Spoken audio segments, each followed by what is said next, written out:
Meus irmãos, uma boa noite. Pedimos que a paz do Mestre Jesus esteja conosco, para que nós possamos aí fazer o comentário do tema desta noite, para que nós conseguimos sair daqui com algumas reflexões.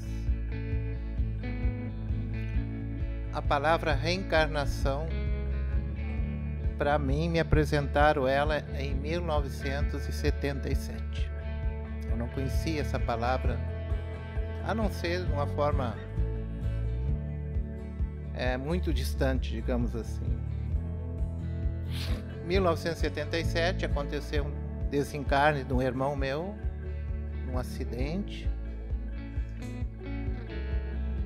E da minha parte me tocou bastante, né? Porque a gente ia junto para o trabalho, que eu chegava na parada do ônibus. Naquela época não tinha Transurb em Sapucaia, né? Nós morávamos em Sapucaia, onde eu moro ainda hoje. Ele pegava um ônibus e eu pegava outro. Como ele não voltou, né? Desencarnou num acidente. Ele tinha 28 anos de idade. E aí no meu trabalho, meus colegas lá viram que eu estava diferente. Eu sempre era dentro do trabalho, me considerava alguém com bastante alegria, gostava de brincar com meus colegas de trabalho, né? Então eu me fechei um pouco. E tinha um que em seguida passava perto de mim, da minha máquina onde eu trabalhava. Trabalhava como torneiro mecânico naquela época. E aí um dia ele me disse, chegou perto de mim e perguntou como é que eu estava. Eu digo, não, estou dentro das possibilidades, eu estou bem. Ele disse, pois é, o teu irmão desencarnou, né? Aí eu olhei para ele, como assim desencarnou? Ele morreu. Ele disse, não, ele não morreu, ele desencarnou. E aí ele começou a falar para mim sobre a vida no mundo espiritual, sobre a reencarnação. E eu, para mim, aquilo ali foi um leque na minha mente. Porque aí ele diz, aí eu disse para ele, então nós não morremos. Ele disse, não, a gente não morre. A gente só retorna para a pátria espiritual. Aí eu comecei a fazer pergunta para ele, e ele disse, tu quer saber mais sobre a reencarnação? Isso aí já há dias de conversa, não era questão de pouco tempo, né? Eu vou trazer um livro para te ler. Eu digo, tá bom. Ele disse, tu tem que comprar o livro. Eu disse, tá bom. Quanto é o livro? É tanto. Eu digo, não é barato, pode trazer. Aí ele me trouxe o livro dos Espíritos. Eu comecei a ler, não gostei muito. Aí eu disse para ele, olha, não tá muito, meu entendimento não está ao alcance dessa literatura. Ele disse, então eu vou te trazer outro livro. Me trouxe o Evangelho segundo o Espiritismo. Eu comprei. Ali eu me encontrei dentro da doutrina espírita e passei a buscar a compreensão da reencarnação. Porque a reencarnação para nós, eu considero ela como um salva-vida. Diz no Evangelho segundo o Espiritismo que a reencarnação veio matar a morte. Então, o espírita que estuda, que aceita e que compreende o que quer dizer reencarnação, ele já não perde mais familiar. E ele entende que ninguém perde ninguém da sua família. Então vejam bem, né? Quando a gente começa, é o que eu digo para minha esposa, né? Acreditar na reencarnação hoje em dia é fácil. Agora há pouco tempo teve uma pesquisa no Brasil que 80% do brasileiro acredita na reencarnação. Vocês imaginem? É altíssimo a crença na reencarnação, porque aí não é só a doutrina espírita. São outros núcleos religiosos. Mas acreditar é uma coisa.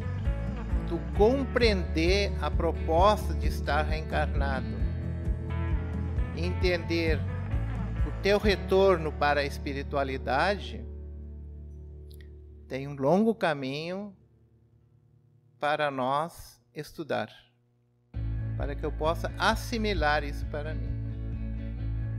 Então, por exemplo, nesse momento, nós estamos aqui dentro. Qual a proposta de nós estarmos aqui dentro da casa espírita? Eu entendo que todos nós não temos dúvidas que a reencarnação existe, né? Mas isso não é suficiente. Eu estava falando com meu irmão aqui, por exemplo, ainda essa semana nós estávamos no grupo de estudo da nossa casa, nós estávamos falando o seguinte: dentro da casa espírita nós pegamos a teoria. Porque nós pegamos a teoria, é muito bom vir aqui falar, fazer parte do grupo de estudo, conversar com os outros irmãos que têm a mesma proposta, que estão buscando compreender a reencarnação junto conosco. Há um campo aí que propicia uma certa paz, uma certa harmonia. Então é um lugar onde nós aprendemos a teoria. Mas a prática é depois que nós saímos da casa espírita. Nós vamos enfrentar o trânsito, às vezes tem uns probleminhas no trânsito, e vamos chegar dentro do nosso lar. E conforme a família que nós estamos reencarnados, pode ter probleminha, sempre vai ter, mas pode ter uns problemãos. E ali é a hora de nós colocarmos em prática aquilo que nós aprendemos. Então existe a teoria, mas o que realiza o ser humano em tudo que nós fizermos? Num curso profissional. O que realiza, por exemplo, alguém que vai estudar pedagogia? Eu quero dar aula. Ele está lá estudando teoria. O que vai realizar ele?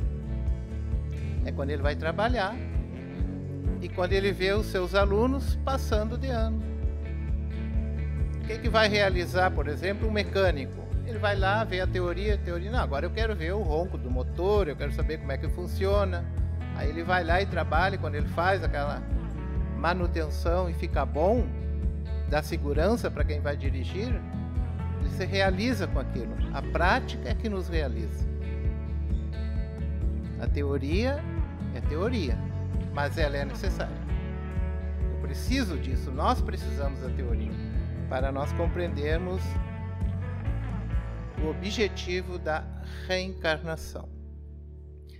Reencarnação e laços de família, ou da família. Esse dia eu fui fazer uma fala, né, dentro de uma casa ali em Sapucaia. Eu moro em Sapucaia, mas não era na minha casa, na outra casa. E aí eu falei sutilmente sobre a reencarnação. Aí tinha um senhor, mais ou menos da minha idade, né? Em torno de uns 69, 70 anos. Aí ele fez aquela pergunta que Nicodemos fez para Jesus: mas pode a gente, de tamanho que nós somos depois de homem velho, reencarnar, entrar dentro da mãe de novo e nascer de novo? Eu disse para ele: olha, só o senhor pegue e busque lá no Evangelho segundo o Espiritismo, exatamente no capítulo que nós estamos trabalhando agora nesse momento, o capítulo 4, que tem um diálogo lá, né, de um senador romano com Jesus. Ele faz essa pergunta para Jesus: como pode um homem velho que nem eu entrar no ventre da minha mãe e nascer de novo? Quando eu comecei a estudar Allan Kardec, né, o Livro dos Espíritos não entra em detalhes sobre isso. Ele não fala detalhadamente como é isso. Mas, aí depois me apresentaram as obras de André Luiz. Aí eu comecei lá a ler a obra de André Luiz, né? Nosso Lar, Os Mensageiros, Missionário da Luz, fala detalhadamente como se processa, como é o procedimento, como é o planejamento no mundo espiritual de um processo reencarnatório. Eu acho tão interessante essa narrativa, né? Ou essa colocação, esse esclarecimento que André Luiz traz para nós do mundo espiritual, André Luiz Espírito, né? Através da psicografia de Francisco Cândido Xavier. Porque ali os espíritos, claro que nem todos os espíritos participam do seu planejamento reencarnatório, né? Mas aqueles espíritos que estão mais lúcidos na espiritualidade, que estão trabalhando, que estão evoluindo na espiritualidade, eles participam do seu protótipo do seu corpo físico. Legal, né? Olha lá, Florinho, tu vai reencarnar, tu vai nascer lá no Passo da Libanha, que é a fronteira, Livramento, Passo da Tafona, né? Teu corpo vai ser assim, assim, assado, tu vai ter esse pai, essa mãe, esses irmãos e tal. E depois, claro, tu vai ter uma programação que tu tem que fazer lá como espírito reencarnado. E o teu corpo vai ser esse. E ali naquele planejamento reencarnatório, o André Luiz acompanha uma moça muito bonita na espiritualidade, e ela está ali, seu protótipo do seu futuro corpo que vai ser na Terra, que ela iria reencarnar. E aí o orientador dela, olhando para ela, mas está muito bonito esse teu corpo, né? Tá lindo, né? E ela diz, é mesmo, você é uma mulher muito bonita. E aí ele sugeriu para ela, quem sabe tu não põe um defeitinho na tua perna, para que tu dê uma mancadinha no caminhar. E aí ela diz assim, mas por quê? Diz, olha bem, a prova da beleza física. Tu tem que desenvolver em ti a humildade, se libertar um pouco da vaidade. Então isso aí vai te ajudar muito, esse defeitinho no teu corpo físico. E ela chegou à conclusão que o orientador dela estava certo. E assim eles fizeram. Mas no caso que eu vou citar aqui, que é o caso da reencarnação de Segismundo, o planejamento reencarnatório ele começa a se dar a aproximação do espírito com a sua futura família. Cada caso é um caso. O André Luiz fala, a reencarnação é diferente para todo mundo, assim como é o retorno para o mundo espiritual. Nós temos as nossas digitais, que é nossa, é exclusiva nossa. Cada um tem a sua. Então cada um tem o seu processo evolutivo. Ninguém é igual, né? Então o Segismundo, que seria o futuro espírito que iria reencarnar, ele começou a visitar a família antes, né, da concepção. Por que ele começou a visitar aquela família? Porque o futuro pai teve uma desavença com eles em vidas passadas. Um tinha tirado a vida do outro. Era uma coisa forte. Então eles vinham para se reconciliar com aquilo. E a futura mãe dele era uma mulher equilibrada, que fazia a oração em casa, ela mantinha o equilíbrio dentro de casa. Olha a riqueza do detalhe que André Luiz fala, né? E o pai dele era um homem de negócio, um homem muito preocupado com as coisas materiais, com seus negócios e tal, né? Como muitos homens aqui na Terra, né? Quando o André Luiz então vinha em espírito, ele acompanhava ali às vezes a oração que aquela mulher fazia, tentando ajudar o esposo, que ela via que o esposo às vezes estava com perturbação, tentava ajudar ele. Eles tinham um filho já pequeno, né? E durante a noite, quando nós dormimos, o tema lá é a reencarnação, mas veja quanta riqueza detalhe. Quando nós dormimos, nós vamos ao mundo espiritual. Nos encontramos com os nossos afins, ou não, mas na maioria dos casos nos encontramos com nossos afins. Aí os amigos espirituais, aqueles que estavam trabalhando no processo da reencarnação daquele espírito, vinham, procuravam tirar aquele pai, porque como ele era muito preocupado, quando a gente se preocupa demais com as coisas materiais, nós temos dificuldade de ir para o mundo espiritual durante o sono. Nós temos dificuldade de nos libertar, porque a nossa mente está entorpecida pelas coisas materiais. Então eles vinham, faziam uma cirurgia, digamos assim, né? Emitiam fluidos bons, davam o tipo de um passe, uma transmissão de energia sobre aquele futuro pai, tirava ele, levava no mundo espiritual para ele se encontrar com seu futuro espírito, seu futuro filho, em espírito. E aí buscava no inconsciente dele aquela desavença do passado. E aí o pai depois tinha pesadelos durante o sono, que estava um inimigo perseguindo ele, né? Ele tinha essas preocupações, mas o inimigo era o filho dele que iria reencarnar, que estava se aproximando dele. Então ele estava fazendo tudo aquilo ali para que acontecesse uma harmonização no lar, para que o processo reencarnatório daquele espírito transcorresse bem e para que o pai começasse a aceitar aquele espírito como filho. Então foi um longo processo nisso aí. Então aí aconteceu a reencarnação. O que é que eu quero citar aqui? Como pode um homem velho que nem eu entrar no ventre da sua mãe? Nós entendendo que nós somos espíritos imortais, eu tenho outro corpo. Que é um corpo que Kardec diz que é essencial para nós compreendermos a vida. Que é um corpo energético, que é o corpo da alma. Que Allan Kardec denominou o nome perispírito. E esse corpo energético, espiritual, todo ser vivo na Terra tem. As árvores têm. Porque a árvore é um ser vivo. E o nosso corpo, claro, que é um corpo mais evoluído. Como nós somos a espécie mais evoluída no planeta, nosso corpo é mais evoluído. Então nós temos esse corpo no mundo espiritual. Porém, esse corpo, que é o corpo eterno, esse corpo eterno, onde nós vamos, nós levamos ele. Ele não é essa matéria física grosseira que nós temos aqui. Né? Esse corpo ele é maleável, ele pode sofrer transformações. Né? Quem é que já assistiu os desenhos de Tom e Jerry?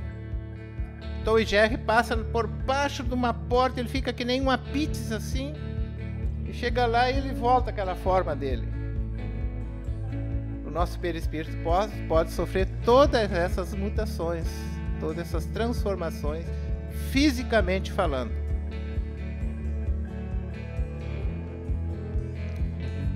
Se esse corpo é assim, como é que acontece o processo reencarnatório? Eles fazem uma regressão de memória. Aqui não faz as pessoas regressão de memória, aqui os profissionais da área, às vezes para tratar um problema patológico nosso, eles fazem aquela regressão de memória. Olha lá, Florindo, lembra quando tu tinha 8 anos? Lembra quando tu tinha 5 anos? E vai indo até onde eu dou condições. Se eu der condições, eu posso lembrar quando eu estava no ventre da minha mãe. A regressão de memória pode fazer isso. Existem profissionais que fazem isso. É difícil de acontecer, chegar nesse ponto. E eu posso até ir em outras reencarnações. Uma vez eu li num livro que tinha 2 irmãs que chegavam à data do mês de setembro, aquele dia aflorava nela umas feridas no corpo dela. E ninguém conseguia curar, médico nenhum conseguia curar.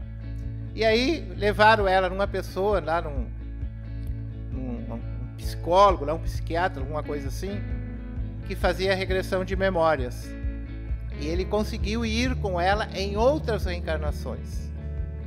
E aí ele descobriu que 2 reencarnações antes dessa, elas tinham sido queimadas na fogueira. E isso, por isso, quando ela, nessa data ela lembrava o inconsciente dela acusava esse ato e desabrochava aquelas feridas do corpo dela. E aí, conversando com ela, ele fez o tratamento no inconsciente dela e ele curou o problema físico. O espírito encarnado, eu estou falando. Então, muito mais fácil é quando nós estamos desencarnados fazer a regressão de memória e o nosso corpo vem diminuindo. Lembra quando tu tinha, Florindo, vai reencarnar, lembra quando tu tinha 1 ano, tu tinha 2 anos? Eu fixo a minha mente nisso e o meu corpo perispiritual vai diminuindo. Eu fico um feto e me alojo, então, no ventre da minha mãe.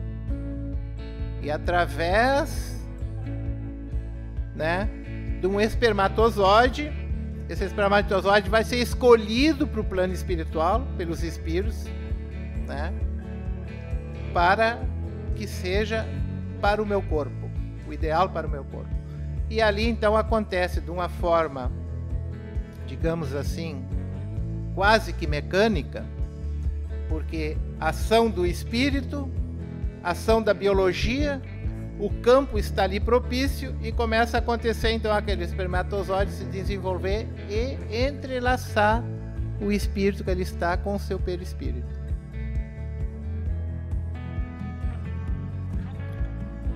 Eu tenho um filho que tem um menino, ele mora bem pertinho daqui. O menino dele tem 1 ano e 4 meses. E aí ele diz: pai, como é que é mesmo a questão da reencarnação? Eu digo: vou te dar um livro e tu lê esse caso. Esse que eu estou falando aqui. Ele teve na casa espírita até os 16 anos. Aos 16 anos, pai, não me obriga mais a ir na casa espírita. Ele para mim, eu digo: tá bom, não te obrigo. Agora tu é responsável por todos os teus atos, tudo, se tu quiser. Mas eles, enquanto vai na casa espírita, até hoje ele vai, né? E assiste algumas palestras. E ele diz: eu quero ler a questão do livro. Aí quando ele leu, ele ficou encantado com a narrativa ali, com a narração de André Luiz, né? Ele diz: pai, como os espíritos respeitam a intimidade de um quarto, né? Vejam bem. Porque os espíritos não entram no quarto, assim, de um casal, assim, em harmonia, principalmente quando a mulher tem harmonia espiritual com ela. Ela cria barreiras que só entra ali os espíritos elevados. Os espíritos inferiores não entram. Vejam a importância de nós manter dentro do nosso lar o hábito da prece, a leitura evangélica, né? Para nós criarmos uma harmonia dentro do nosso lar. E para isso nós precisamos colocar em prática aquele ensinamento que a gente aprende na casa espírita, como eu já falei antes, né? Então ele me comentando esse detalhe. Cara, depois a gente falou outros detalhes, mas que não veio o caso. Mas aí acontece então a regressão, né, de memória, e aquele espírito, então, é assim que acontece digamos assim, o processo reencarnatório. E aí a gente é muito simples nós entender como é que isso pode acontecer. Certamente Jesus não falaria esses detalhes para Nicodemos. Como é que ele ia falar isso naquela época? Ele sabia disso, Jesus sabia, ele afirmou categoricamente que o que era espírito é espírito, o que era carne era carne. Ele deixou bem diferente, né? Separou isso aí. E ainda ele disse: o espírito, ninguém sabe de onde vem, ninguém sabe para onde vai. Até está lá no livro dos espíritos a questão, né? Como é que é a criação do espírito? Kardec faz essa pergunta e os espíritos dizem: isso nós ainda estamos estudando. Não é para agora. Procure se conformar com o que está aí. Aprenda o que está aí por enquanto. Porque Deus não vai dar para nós uma carga que nós não conseguimos compreender e carregar. Deus nos dá sempre aquilo que a gente pode carregar. Então nós muitas vezes fracassamos, não é porque Deus não é justo, é porque nós ainda somos muito imperfeitos. Muito bem. Quando esses espíritos reencarnam, quando a gente chega aqui, acontece que eu não sei mais quem eu fui no passado. As crianças têm uma vaga lembrança, né? Eu tenho 3 netinhos e tem 5 anos de idade. E esse dia ele foi lá e fez uns desenhozinhos para mim. Ele diz: vô, eu já vivi há muitos anos. Eu digo: é? E aonde que tu viveu? Ele diz: no Japão. Eu digo: no Japão? Ele diz: vô. Eu não estava acreditando no que ele estava dizendo, mas eu queria saber, né? E aí ele diz: eu vivi em outro lugar também. Aonde? Na Alemanha. Na Alemanha? Ele diz: já vivi na Alemanha. Porque ele gosta de inventar as historinhas dele, né? Mas sabe como é que é. Aí eu fiz uma pergunta para ele, bem de adulto mesmo. Eu digo: isso aí foi em outras encarnações? Ele foi em outras encarnações. E ele cortou o assunto, não falou mais naquilo. Aí eu falei para minha esposa, será que ele tinha noção do que ele estava dizendo? Será que era alguém que estava induzindo ele a falar isso ou não? Então nós não lembramos do passado, entre aspas, porque nós temos as brechas de percepção. Sabe aquela coisa que tu vai num lugar, alguém faz uma coisa, fulano faz isso. Não, mas para isso aqui, eu já vi algum dia na minha vida, isso já aconteceu comigo. Ou tu vai num lugar, mas esse lugar aqui eu conheço. Às vezes não é exatamente aquele lugar, mas é um lugar muito semelhante que tudo, teu inconsciente, parece que é familiar. Então, eu chegando na minha família, eu não vou lembrar meu pai, minha mãe, quem foi em outras encarnações, nem meus irmãos. Aí está a justiça divina. Tem muita gente dizendo, mas como é que eu não lembro? Eu digo, é ótimo tu não lembrar. Né? Imagine lá a questão do Segismundo, se ele lembrasse ele e o pai dele, que tinham sido inimigo de outras vidas, que um tinha tirado a vida do outro. Como é que ia ser o convívio entre pai e filho? E aí vem a criancinha, né? Fica ali, a gente como tem a sensibilidade do ser humano, a gente dá todo o carinho, toda a proteção para os nossos filhos. E aí então os laços consanguíneos começam a acontecer, porque existe uma influência sobre o espírito, a matéria física.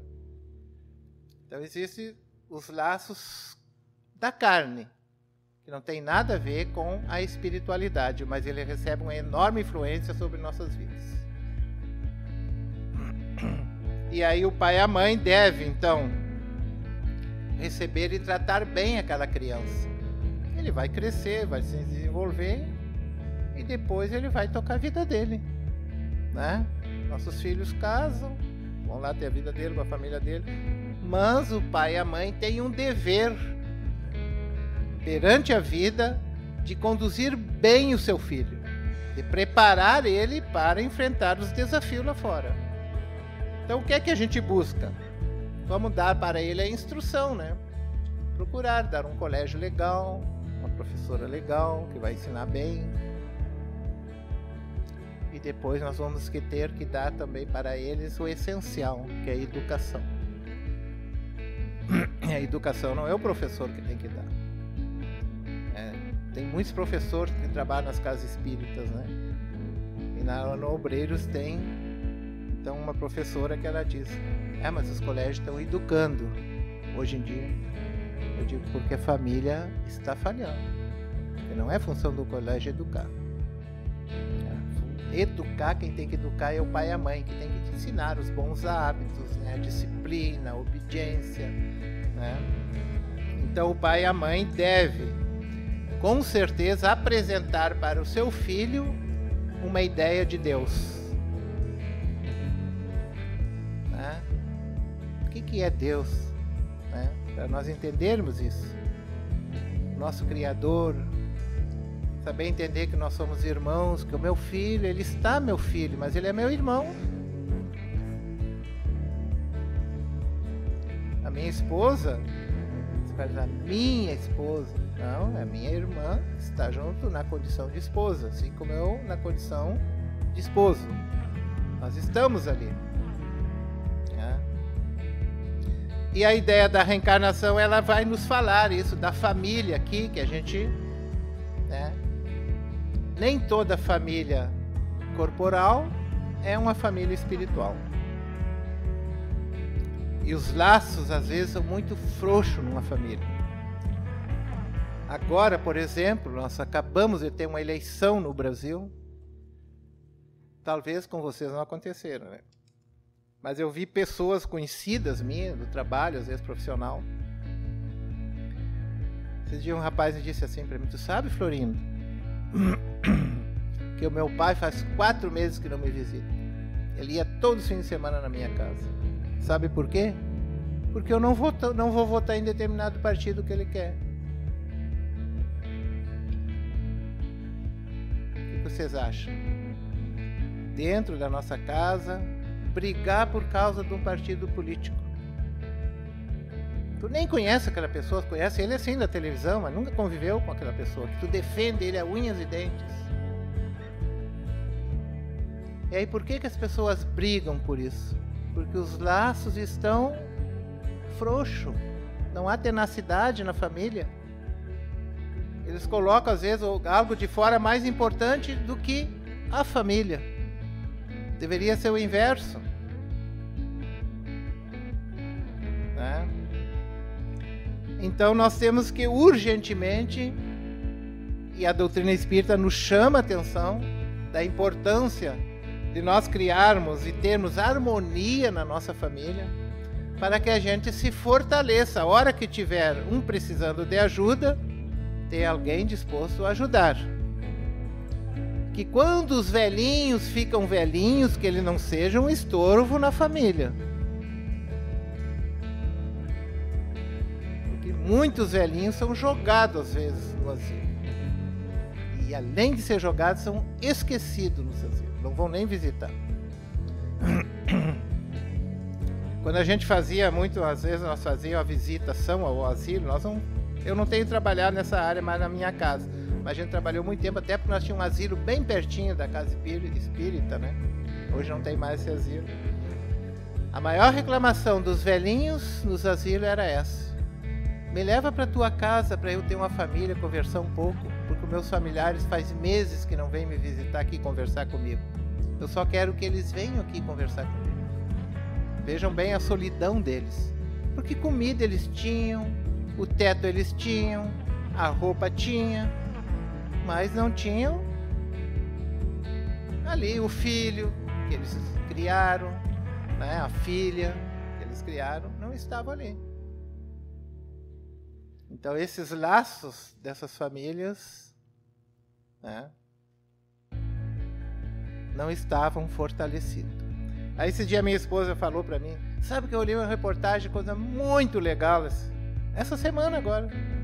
Eu disse, que reportagem é? Eu vi uma reportagem de um neto. Claro, ele tinha que ter condições financeiras para fazer isso, né? Ele pediu a demissão do trabalho dele para ficar cuidando da avó dele.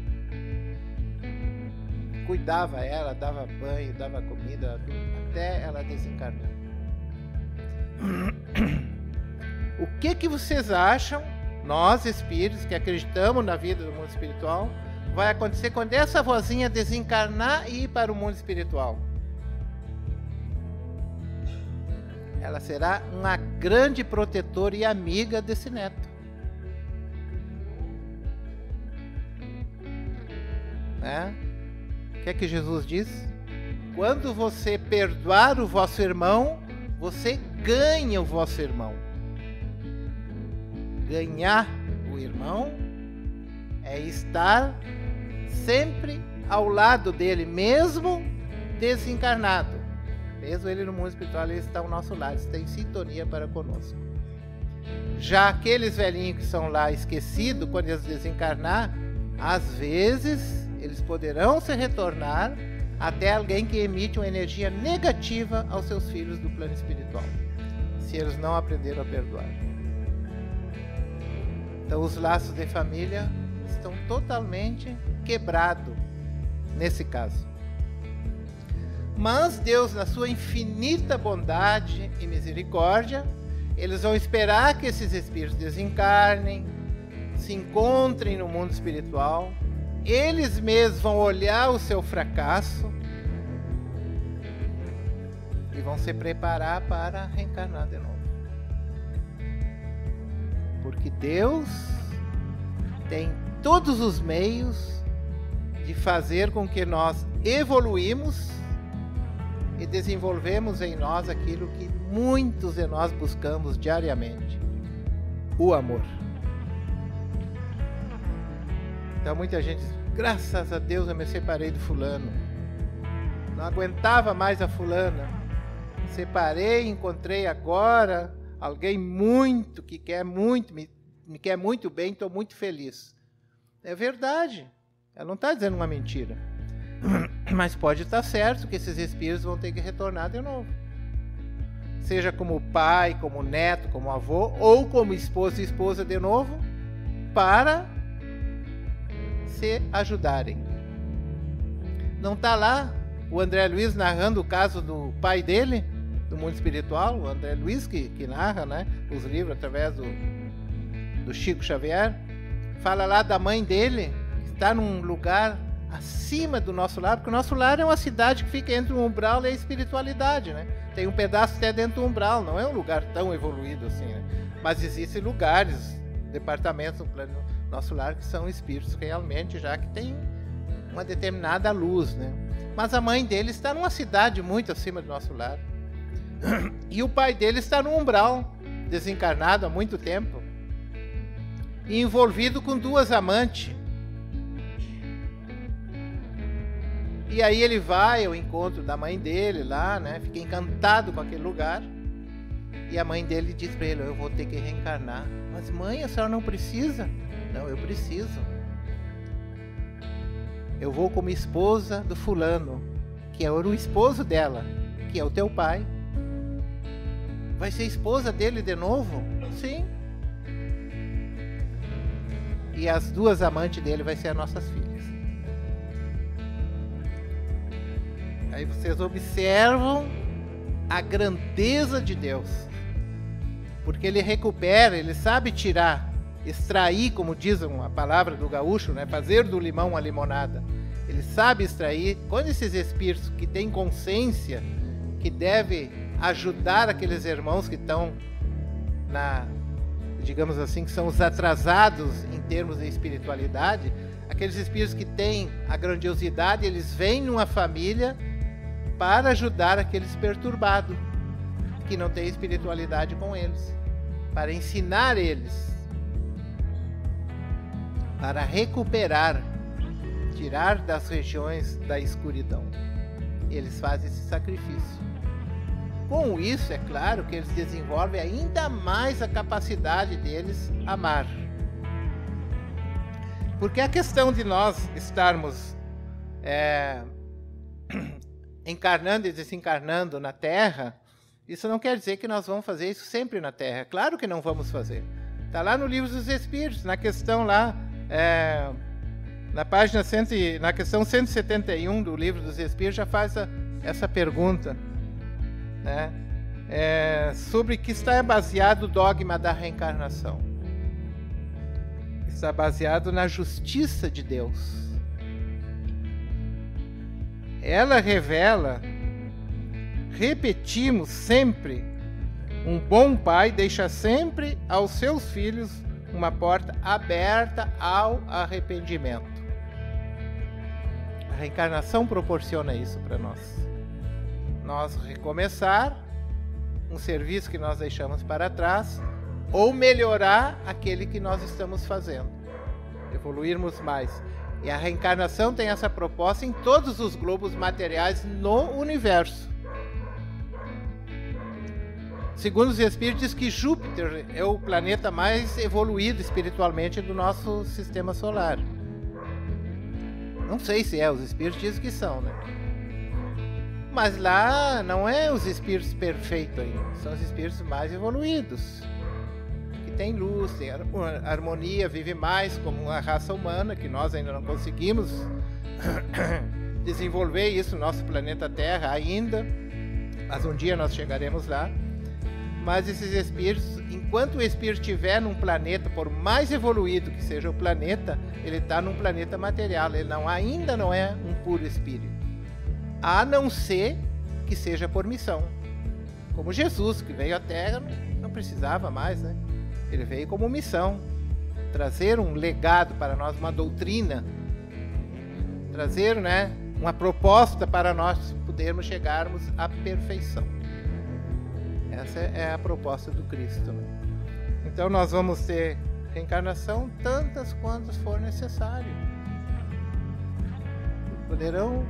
Deus poderá nos dar bilhões de reencarnação até nós chegarmos à perfeição, porque nós fomos criados para viver a eternidade. Não é só viver os 70, 80, 90 anos. Isso aí é fichinha, na eternidade é centésimos de segundos. E por isso, então, nós devemos, né, trabalharmos em nós e nós olharmos como uma raça humana, desenvolver em nós esses sentimentos. E aí nós vamos nos fortalecendo, a nossa família na espiritualidade vai aumentando, ela vai crescendo, né? O Emmanuel fala lá no livro Consolador, Toda família espiritual tem um grande mentor da família espiritual. E às vezes a família espiritual pode ser milhões de espíritos. Não é só a nossa família, né? Por exemplo, a minha família era 12 irmãos, já é uma família legal, né? 12 irmãos. Hoje em dia nós temos lá, a maioria, né? 2 filhos, 3 filhos, 4 filhos. Eu tive 2 filhos, né? Então, e aí nós vamos evoluindo. Então, no mundo espiritual, nós nos reunimos pelos os laços dos sentimentos. Aquilo que nós queremos, aquilo que nós gostamos, nós vamos nos reunir com essa espiritualidade no mundo espiritual. Poderá ser o meu pai, a minha mãe? Pode. Mas pode ser lá o meu colega de trabalho, meu tio, aquele lá que eu nunca vi na minha vida. Nós vamos se reunir, se encontrar na espiritualidade pela a lei da afinidade. Aquilo que nós gostamos, né? É isso. Então os laços espirituais fortalecem a família. A unicidade da existência, uma existência só, enfraquece os laços da família. Nosso horário já foi, agradecemos a atenção de todos. Pedimos que Deus e que Jesus nos ilumine e nos ampare. Que nós possamos aqui então levar aí as reflexões da noite de hoje. Da minha parte, muito obrigado.